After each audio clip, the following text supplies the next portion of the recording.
Bonjour tout le monde, je suis M. 10 et Gold, j'espère que vous portez bien. On se revoit aujourd'hui pour une toute nouvelle vidéo, une vidéo de backtesting en fait.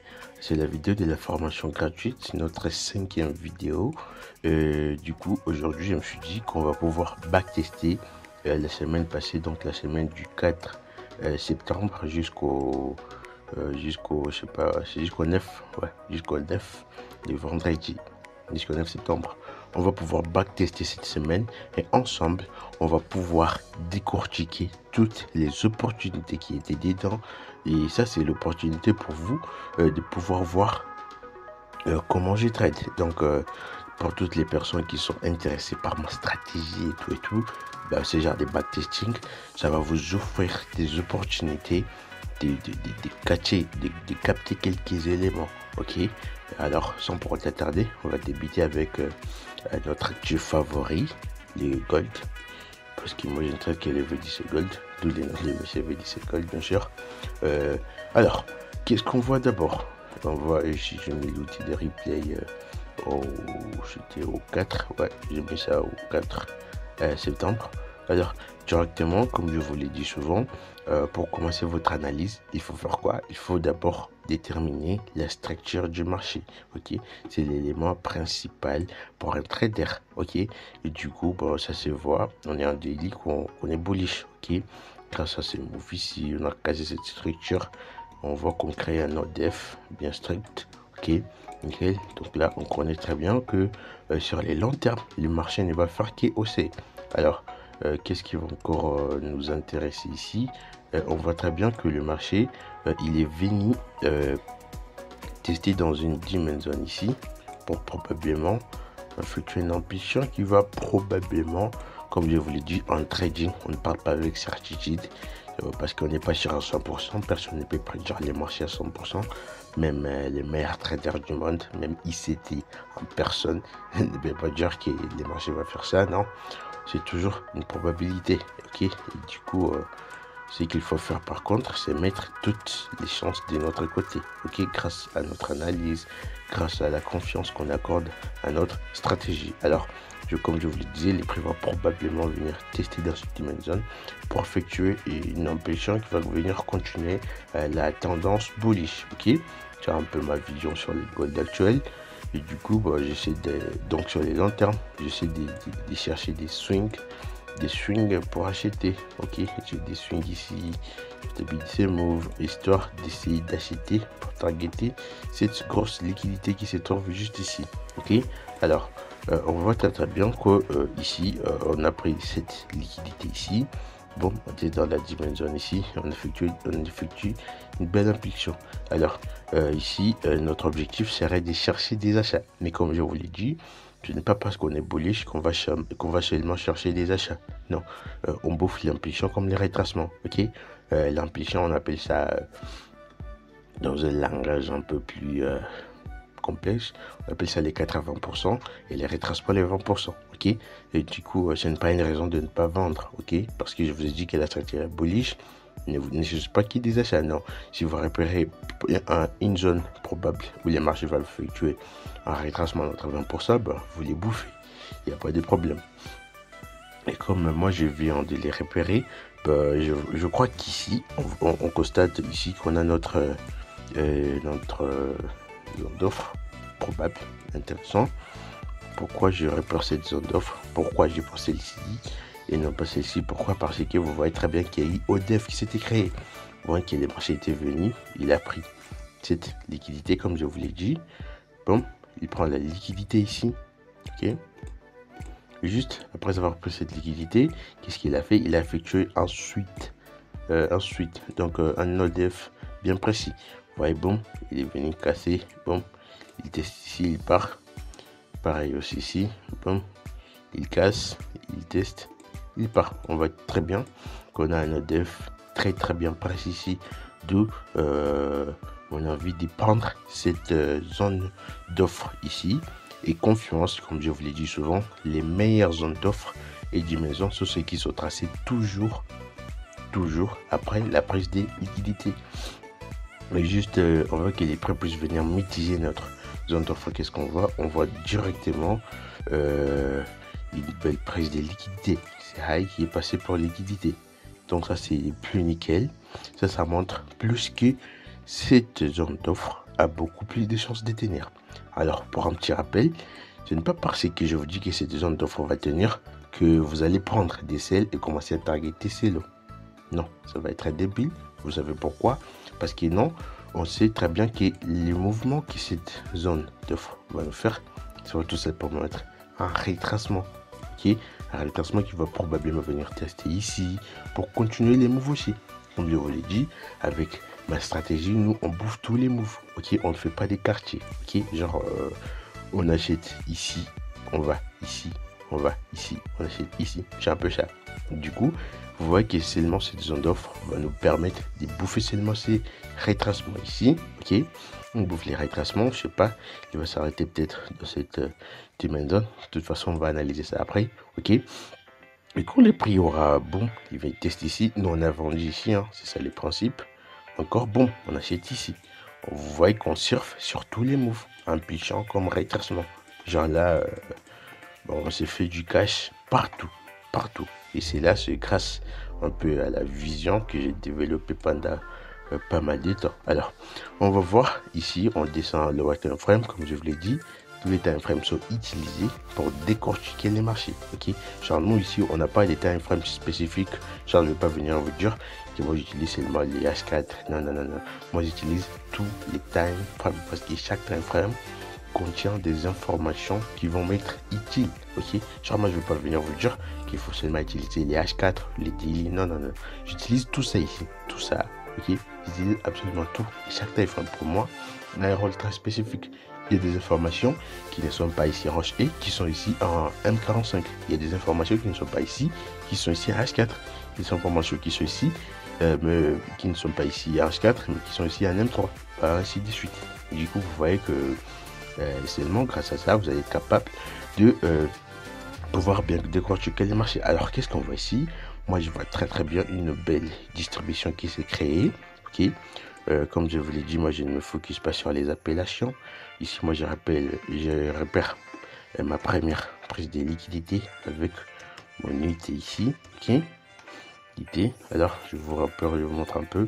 Moi, j'utilise ce qu'on appelle du week-off simplifié. Ok, les week-off simplifiés, c'est tout simplement quand bon, je ne me casse pas la tête. On vous la repère, je sais pas les MSO, je sais pas les ST. Ça me casse la tête. Ok, moi je rappelle seulement mon ST qui est ici. Ici, vous les remarquez. Comment alors, bon, je vous montre un peu comment j'arrive à détecter un week-off simplifié. C'est quand les marchés, ok, par exemple, il effectue une structure bullish, ok, et puis il va effectuer move, qui ne va pas venir bearish, il va venir seulement tester cette zone d'offre, ok, encore tester. S'il teste une affaire de 10-3 fois, pas directement. Là, vous avez repéré votre distribution. Et c'est la même chose pour une accumulation. C'est exactement la même chose. De moi, quand je repère ça, bon, je connais directement que ça, c'est mon distribution.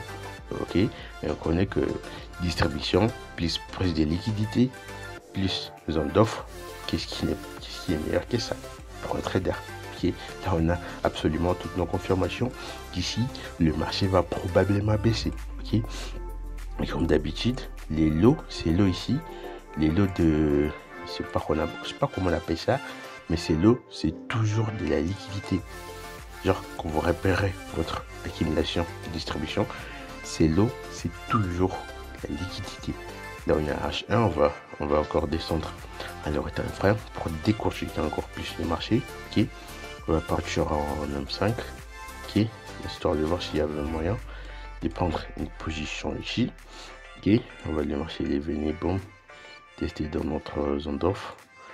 En M5, il n'y a pas des informations, moi qui m'attirait. Bon, on va aller directement en M1. En M1, qu'est-ce que je vois? Directement, je vois moi une opportunité de se placer ici. Grâce à ces BOS, vous voyez les marchés, il vient. Ça, c'est ce qu'on appelle souvent des turtle soup. Ok, c'est ICT qui m'a appris ça. Ok, genre vous voyez les marchés, il vient, il teste. Ok, bon. Ici, il n'y a pas la structure, bien sûr, mais bon, il y a une structure, mais c'est pas tout le monde qui la voit. Ici, il y a BOS. Ok, bon, normalement, on devrait se placer ici, mais bon, c'est pas grave, vu que je n'étais pas là, je veux pas tricher, vu que j'ai du backtesting. je vais repérer l'endroit où moi je m'aurais placé. Ok, attendons voir un M3. Moi personnellement, je crois que je m'aurais pris cet OB ici. Ok, pour plus de confiance, je mets mon stop loss plus ici. Ok, genre je me place ici. Ok, je me place ici en vente. Et comme je vous l'ai dit, les lots là, ces lots passent toujours de la liquidité. Bon, du coup, ça peut être votre TP1, mais bon, pour moi, c'est pas mon TP1 parce que c'est 3 des RR. Et vous l'ai dit, moi, bon, RR minimum, c'est 5. Non, pas 7, pardon, c'est 10. Et du coup, ça, ce n'est pas mon TP1. C'est surtout que vous puissiez savoir que ces lots, c'est toujours de la liquidité. Bon, moi, j'aurais targeté des lots, tu vois, 10 des RR. Ça, c'est mon RR minimum quand je prends un trade. Si je ne veux pas me casser la tête, je target que 10 des RR et je laisse les marchés faire sa vie. Ok, alors on se place ici, on va voir ce que le marché va nous faire. Ok, bon, il vient nous active, et puis quoi, il décolle. Alors directement pour moi, quand les marchés il m'active, ok, il m'active comme ça, il décolle, il casse l'eau ici directement. Mon stop loss qui était ici, je les mets après qu'il vienne. Ça veut dire que ici je ne genre mon stop loss ici il est un peu ok, ici je ne risque plus rien. Ok, ici on va essayer de follow l'ODF du marché. Ok, on va essayer de suivre l'ODF. Ok, on va monter un peu en M5 histoire que les marchés puissent bouger un peu plus vite. Alors on a en M5 en voyant, on va essayer de repérer notre zone d'offre HTF où les prix pourraient probablement venir tester. Alors moi ici en M45, je vois ces doji pertinent. Je me dis probablement pourquoi pas les marchés ne peuvent pas venir tester ici et me faire un lot, mais faire un move baissier. Alors les marchés, on les laisse faire sa vie. Comme on attend qu'ils puissent venir tester dans notre zone d'offre, il est tracé. Bon, on voit qu'il vient de le faire. Attendez un peu. Non, ma zone d'offre, non, je m'excuse. La zone d'offre qui est pertinente, c'est cette bougie. Pourquoi? C'est parce que c'est une bougie manipulatrice et qui prend de l'argent. On voit qu'il manipule l'hérité sur cette idée et il prend de l'argent directement. Ben ouais, directement. Bon, ici on descend dans le time frame. On essaie de comprendre ce qui s'est passé. Alors, vu que c'est le matin, qu'est-ce que moi je fous? J'active mes sessions et la session mère que j'utilise, c'est la session asiatique. Alors, on voit ici confiance. Bon, les marchés ils testent dans notre zone d'offre. En plus, il prend les highs de la session asiatique. Ça, c'est une prise de liquidité très intéressante.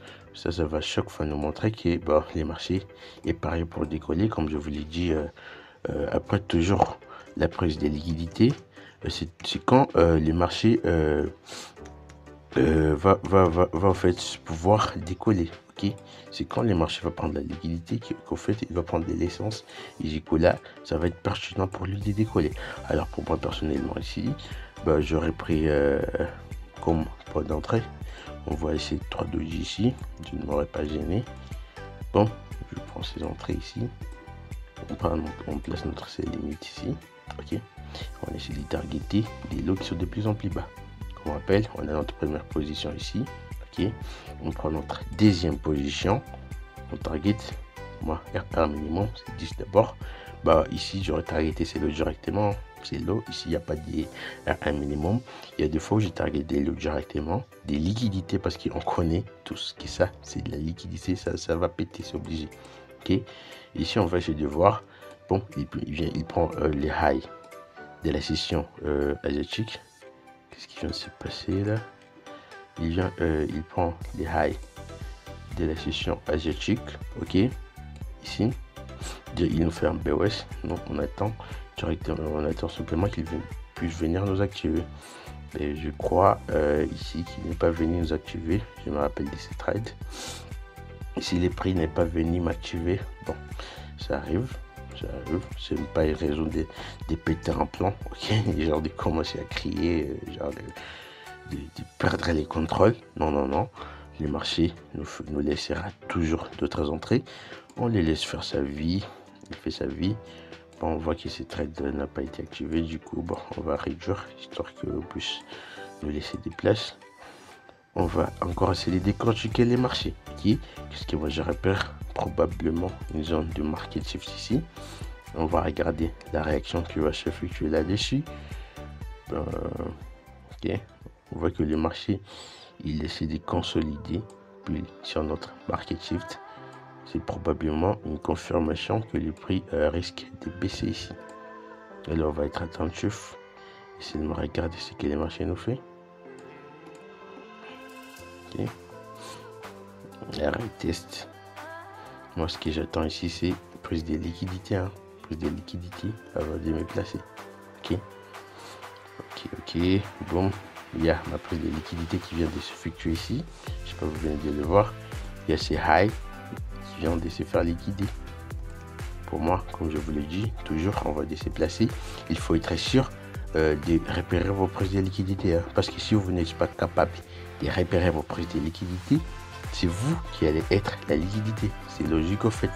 Ok. Et ne prenez pas ça pour un tabou. C'est comme ça que ça marche. Si vous ne repérez pas vos liquidités, c'est vous la liquidité. Alors pour me placer, quand je prends ma bougie manipulatrice, ok, j'ai ma bougie manipulatrice, je me place en sell limite ici, comme d'hab. Ici, on essaie de targeter au-delà de la liquidité, c'est lui ici, mais je crois pas que ça va me faire beaucoup de RR. Non, 5, non. On target notre 10 de RR et on essaie de voir ce que les marchés vont nous faire. Ok. Il fait ça, oui. Bon, encore. Les TDN ne veut pas nous activer. Dites-vous que ça arrive, ok. Du coup, ce n'est pas une raison de péter un plan, ok. Des fois, le marché fait ça. On voit qu'il y a des positions qui n'ont pas été activées. Bon, ce n'est pas une raison de commencer à créer des péter un plan. Non. On reste tranquille, on reste focus. Des fois, le marché me fait ça, mais bon, ça fait mal des fois, mais bon. Ouais, c'est ça la vie d'un trader. Est très capable de louper des entrées magiques à seulement quelques pips. Alors, ça, c'est pas une raison qui va nous déconcentrer. Comme d'hab, on reste focus, de les montrer louper. Mais bon, on s'en bat les couilles, puisque bon, on connaît qu'on a ces trades qui tournent toujours. C'est une bonne chose. Alors, on va encore repérer notre market shift ici. On laisse les marchés le prix faire sa vie. Ok. Il fait sa vie. Qu'est-ce que moi je vois? Je vois qu'ici, le marché, il réagit sur mon market shift ici.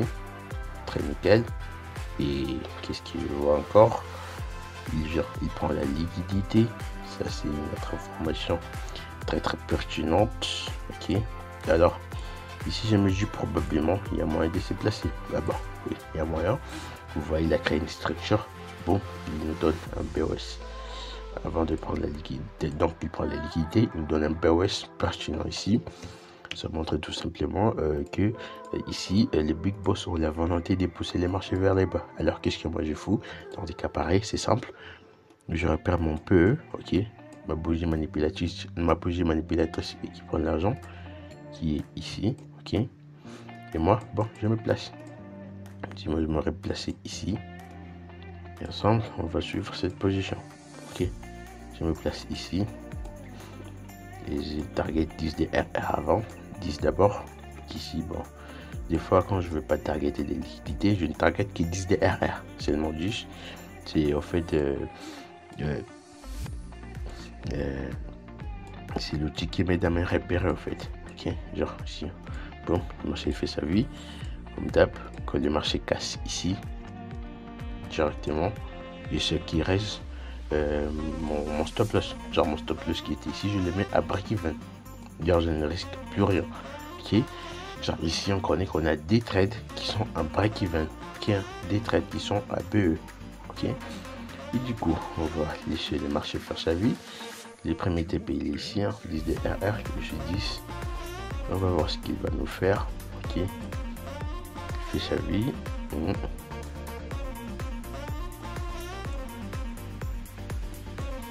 Dites-vous que faut pas passer les marchés, des marchés rois, genre faut être vraiment tranquille et regarder ce qu'il va nous faire, ok, et c'est pas de les presser. Alors moi qu'est-ce que je repère ici? Probablement il y a sur market shift, ok. Je vois qu'il y a une belle consolidation juste ici, et on est en bull sur ce market shift. Alors je me dis probablement, dans des cas pareils, il faut tout simplement repérer vos zones de prise de liquidité et rester tranquille. Genre moi j'ai peur que probablement pour moi ça doit sauter avant de pouvoir chercher mes selles. Ok, genre tranquille derrière les graphes, on regarde ce qui va se passer. Ok, on va monter un peu en M5 histoire que ça bouge vite. Ok, ben, c'est une belle consolidation ça. Et pour moi, des consolidations ça comme ça, c'est une belle distribution. Hein. J'espère que ça tout le monde le voit. On voit qu'ici, les marchés nous créent un espèce de range ici. Un range, c'est la création de liquidité, hein, du build-off. Vous voyez, ici, il y a beaucoup de liquidité. Vous voyez, ici, il y a des equal high. Ok, mis à part des equal high, vous voyez qu'il y a des trendlines. Bref, dites-vous que ça, ce n'est pas du hasard. Ce sont les grosses banques qui créent tout ça expressement, histoire d'inciter les retailers à se placer. Tu vois, ceux qui traitent je sais pas, les trendlines, prennent tous des impôts, ils vont essayer de se placer ici. Et ceux qui traitent des supports résistance, ils vont essayer de se placer ici. Tout ça, c'est ce qu'on appelle du build-off, donc la création de la liquidité. Et nous, on connaît tout ça, on est derrière les graphes, on attend que tout le monde se fasse liquider afin que nous puissions nous placer. Qu'est-ce qui n'est pas nickel que ça? Ouais, on reste tranquille. Ok, retest. Ici, pas besoin de se presser. Ok, qu'est-ce qu'on voit? Bon, prise de liquidité. Toujours. La liquidité saute. C'est obligé. Ok, vous voyez, bien sûr, il y aurait des personnes qui ont eu l'envie de se placer ici. Bref, c'est de la merde tout ça. On connaît que ça, c'est la liquidité, ça va péter. On reste tranquille les graphes. On reste tranquille. On essaie simplement de respecter notre plan. Et bon, on répare notre PE. Probablement, pourquoi pas vendre ici? Pourquoi pas? Avec des stop loss optimales, comme d'habitude. Alors, pour moi, je vais pouvoir repérer une zone de liquidité qui va sauter. Pour moi, tous ces trades, les targeteraient volontairement. C'est l'eau ici, hein. C'est l'eau. Parce qu'il est bon. C'est l'eau pour moi. Ça doit péter. C'est l'eau. Ok. Genre, c'est une liquidité. Ok. Et genre, on voit ici, il prend la liquidité, BOS. Alors, on va voir s'il va venir nous activer. Parce que des fois, il en fait qu'à sa tête et il ne nous active pas. Alors, ici, on voit probablement que les marchés est en train de réagir sur cette dimension. Comme je vous l'ai dit, ici, on regarde la réaction du marché. Genre, je peux venir vous dire qu'il est bon, ça va péter. Non. Nous, on regarde ce que les marchés nous font. Ok. Genre, moi aussi, ici, quand je vois ça, je me dis, probablement, cette dimension peut tenir pour effectuer peut-être tout simplement un petit retracement. Ok. Et puis, venir se faire liquider alors pourquoi pas ne pas chercher à bouffer les marchés à la hausse. Comme je vous l'ai dit, nous on bouffe les marchés dans tous les sens. Ok, on ne laisse pas des quartiers, hein. On ne laisse pas de parties, hein. Genre nous, quand on bouffe les marchés, on s'assure qu'on bouffe absolument tout ce qui se trace devant nous. Ok, genre pour moi directement la position, si j'ai l'annule. Pourquoi je l'annule? Parce qu'il quand même les marchés a pas mal bougé. Pour moi, j'adore que quand les marchés, bien sûr, il y avait une belle zone de distribution ici. Alors, c'est pas pertinent. Pourquoi? Parce que les marchés n'est pas venu m'activer directement. Et pour moi, cette position, elle n'est plus pertinente. Du coup, je l'annule. Ok, c'est pas intéressant. Alors, ici, je remarque c'était cette petite zone d'offre qui vais tracer en M5. Alors moi honnêtement je m'aurais placé ici. Ok, ici je m'aurais placé ici et pourquoi pas targeter ces highs. Comme je vous l'ai dit souvent, avant que les marchés puissent effectuer des moves intéressants, il faut toujours plus de liquidité, hein. Comme on rappelle, ça c'est notre IT, hein. IT de notre distribution. Ok, alors pour moi ici je me dis probablement, pourquoi pas, le marché peut venir nous faire un ITAD. Comme petit rappel, la phase d'accumulation des distributions comporte toujours des prises de liquidité, hein. Ok, genre pour distribution il y a l'IT et l'ITAD, et pour l'accumulation il y a STB et Spring, ça vous le savez j'espère. Ok, vous qui connaissez un peu la partie théorique du Wyckoff, je suis sûr que vous connaissez tout ça. Ok, alors pour moi ici je me prendrai ces buys probablement pour targeter ces highs. Ok, là on est en FTAR, vous voyez que on a des selles, on part encore un bail. C'est époustouflant, non? C'est époustouflant. Genre, on bouffe les marchés dans tous les sens. Tous les sens. Alors, honnêtement, pour ceux qui auront loupé cet achat ici, ok, comme je vous l'ai dit, il y a toujours moyen de les prendre grâce à l'ODF. Ok, on va les marcher, il vient, boum, il nous donne un BOS ici, très pertinent. Bah, c'est simple, ici on repère notre OB seulement, notre point d'entrée, et on essaie de se placer. Alors moi ici, j'aurais pris quel point d'entrée. Bon, je vais raffiner hein, sur les corps de cette doji. Évidemment, et c'est là-bas. Bon, on se replace ici. Hein. Si vous avez le plus d'entrée, comme je vous l'ai dit, il y a toujours moyen de se placer grâce à l'ODF. Ok, l'ODF, ça va nous permettre de suivre les moves, même si on a loupé notre entrée initiale. Ce n'est pas moi d'essayer de déconcentrer. Hein. Vous voyez même, celui-ci il a 9 de R, celui-ci il a 10. Vous voyez que lui, il a un stop loss plus optimisé que lui. Bon, c'est grâce à l'ODF tout ça. Genre, même si vous loupez votre entrée optimale, ce n'est pas la peine de vous déconcentrer. Ce n'est pas la peine de commencer à dire putain, le marché il vient de décoller sans moi. Non. Ce sont les débiles qui font ça. Non. Nous, on reste focus. On connaît tous les outils. Genre, on a tout ce qu'il nous faut pour pouvoir bouffer le marché hein, dans tous les sens. Pas la peine de paniquer. Ok. Ici, si on achète, on voit ce que le marché va nous faire. Ce qu'il va décoller. On va stagner un peu. Il finit par décoller. Ok. Quand il fait des bougies comme ça, je crois que c'était pendant la session de Sydney. Parce que c'est toujours pendant ces sessions que le marché stagne. Attends, j'active indicateur, session. C'est toujours pendant la session de Sydney que le marché stagne beaucoup. Genre la nuit, bah, vous voyez, c'était pendant la session de Sydney. La session de Sydney commence, je crois, à 16h jusqu'à 0h, je crois. Quelque chose comme ça. Puis bon, la session asiatique débite. On voit qu'il débite avec un vrai move intéressant. Alors pour moi, pour que je puisse valider mon ODF, genre continuer à chercher des achats, c'est quand le marché va casser ça. Okay? Ici on reste tranquille, regarde ce que le marché nous fait. Ok, genre ouais, bon, on va voir qu'est-ce qu'il fait. Il vient, il prend ses high. Ok, les high, c'est aussi une prise de liquidité. Hein. Okay? Du coup, bon, si vous êtes un scalper, moi je ne fais pas du scalping, si vous êtes un scalper, bon, vous aurez probablement cherché un sell ici. Pour les scalpers, hein. Mais bon, moi je ne scalpe pas. En fait, moi je me suis créé un style de trading qui est adapté à moi et qui je kiffe grave. Et les scalping, je ne kiffe pas. Okay? Moi, ce que je kiffe, c'est du swing, de l'intra-swing. Je peux prendre un trade, il va durer, je sais pas, une journée, j'ai la coupe. Il y a des trades qui durent même des semaines, même des mois. Ok, il y a des trades qui durent des mois. Bref, je suis un swingman. Mais pour les scalpers, vous voyez qu'ici, il y avait un joli sell. Et comme target, moi, j'aurais targeté, hein, c'est l'eau de la session asiatique. Parce que bon, la liquidité peut être toujours. Bah, vous voyez. Avec du scalping, si vous aurez fait 12 DRR, hein. Mais bon, moi je ne scalpe pas. Mais confiance, qu'est-ce qui nous aurait poussé à prendre ces ventes ici? On voit que les machines nous avaient créé des icolas ici. Ok, ça se voit très bien.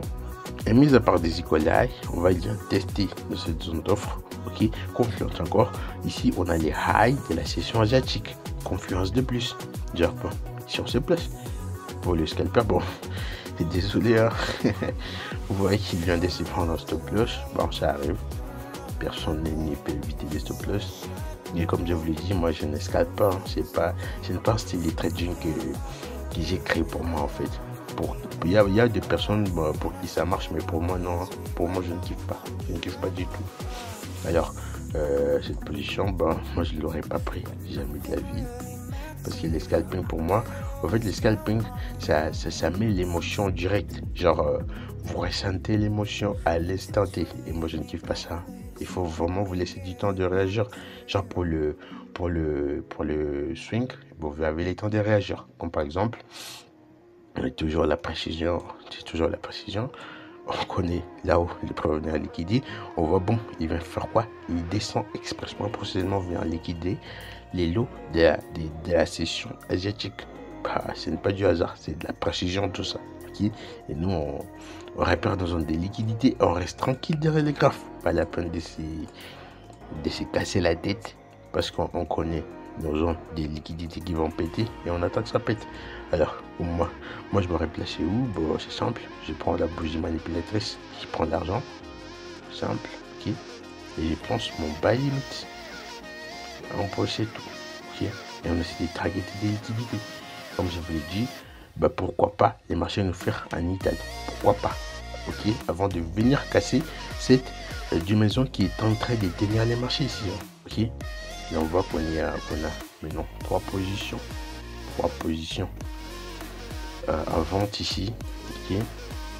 Bon, le marché fait sa vie. Bon, il veut nous activer, toujours des activations avec précision. C'est comme ça en fait, c'est comme ça que moi je trade, toujours des trucs avec précision. Bon, vous voyez, je vous active une mitigation à 1%, ok, une mitigation à 1%. Bah dites-vous que bon, ce sont des trades de malades. J'active ce genre d'activation, hein. Genre c'est comme si les marchés savaient exactement là où vous êtes placé. Et c'est comme s'ils venaient seulement pour vous activer puis décoller. Ça fait du bien. Ça fait vachement du bien ça. Okay. Quand on voit ces genres d'entrées, ben, on se dit qu'on est compétent. Et pour ceux qui auront loupé cette entrée ici, ODF possible, comme d'habitude, l'ODF a pour objectif bien sûr de nous replacer même si on a loupé notre entrée.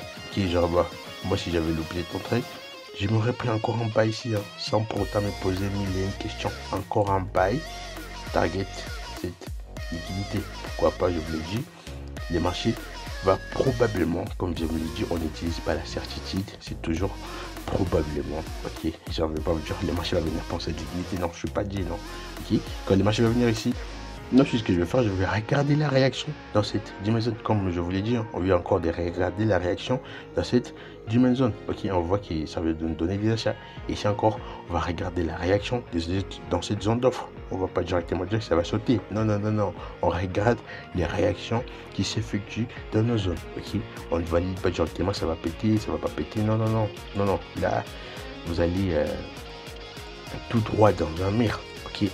Genre, on laisse le marché faire sa vie, ok. On laisse faire sa vie, on tente de remonter à M15 histoire que ça bouge vite, ok, parce que là c'est trop lent. Ok, on a 4 positions, 4 positions, putain. Dites-vous seulement dans ces 4 positions, si vous en prenez seulement une seule position, bah, votre semaine est terminée, hein. Genre, vous avez déjà travaillé votre semaine. Sinon, avec une seule position, s'il passe celle-ci, 10 des RR, vous validez 10 des RR, vous avez risqué peut-être 100 balles. Là, vous voyez que vous êtes à 1000 balles, qui fait 1000 balles par semaine. Et votre semaine est terminée, hein. Tout passe comme prévu, je vous l'ai dit, ITAD, tout est carré. Nos TP sont hits, on a 9 des RR, plus 10, plus 10 encore plus 11. Dites-vous que dans ces 4 trades, si vous en prenez seulement un seul, là vous avez tapé l'objectif de la semaine. Pas besoin de se taper la tête. Et ici on était vers la fin de la semaine, hein. C'était les 7, vers les 7, ouais, c'était vers le jeudi je crois. Vers jeudi, bah, vous faites seulement 10 heures. Dites-vous que là, bah, votre semaine elle est terminée, hein. Si vous voulez, vous pouvez vous casser et ne plus revenir sur les marchés. Ok. C'est un peu ça en fait. C'est ça la puissance de la stratégie que j'utilise. Encore une fois, ce n'est pas moi qui ai inventé ça, hein. Ce n'est pas moi qui ai inventé tout ça. J'ai bossé tout ça. C'est quelqu'un, c'est un mentor qui est trop fort. Un jour, je vous le présenterai. Bah, c'est quelqu'un qui est trop fort qui m'enseigne tout ça. Alors vous voyez, on a des selles ici, ok. Ça c'est ce qu'on appelle du hedging, acheter, vendre et acheter, ok. On a des selles ici, on a des ventes ici. Bah, dites-moi ensemble, disons-nous la vérité. Bah, quel genre de traders vous savez qui sont capables de faire ce genre de choses, okay. Alors il prend la liquidité. Bon, comme d'habitude, moi j'aime chercher ma bougie manipulatrice qui prend l'argent. J'ai repère ma 2 ici, ok, et j'essaie de me placer ici en vente, ok. J'essaie de me placer ici en vente. Et ici, comme je vous l'ai dit, ici maintenant, je peux dire que cette dimension est vulnérable, ok. Cette dimension qui atteint ces marchés. Alors pour moi ici, celle-ci est vulnérable. Pourquoi? Parce qu'elle a effectué son taf. Vous voyez qu'elle a tenu les marchés, hein. Vous voyez très bien que les marchés venaient, il a testé dedans. Pour objectif, effectuer ces petits retranchements. Et ces retranchements qui ont pour objectif de venir prendre cette liquidité pour facturer mon BC. Pour moi, je me dis que cette dimension a effectué son taf. Du coup, il est temps qu'il puisse se faire liquider maintenant. Là, alors, je me dis, putain, on prend des selles pour venir liquider cette dimension.